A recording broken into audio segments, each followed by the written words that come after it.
A parallel life awoken by a lamp.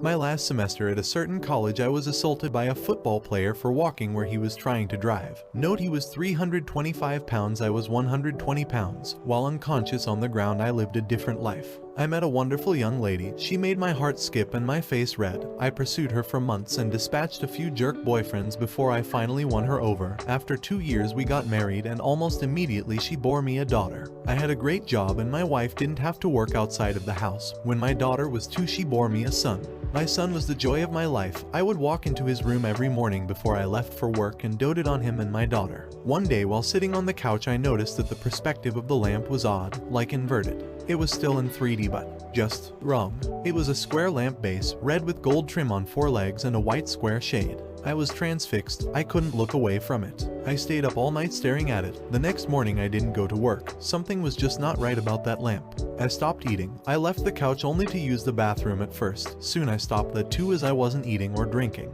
I stared at the fucking lamp for 3 days before my wife got really worried. She had someone come and try to talk to me. By this time my cognizance was breaking up and my wife was freaking out. She took the kids to her mother's house just before I had my epiphany. The lamp is not real. The house is not real, my wife, my kids. None of that is real. The last 10 years of my life are not fucking real. The lamp started to grow wider and deeper. It was still inverted dimensions. It took up my entire perspective and all I could see was red. I heard voices, screams, all kinds of weird noises, and I became aware of pain.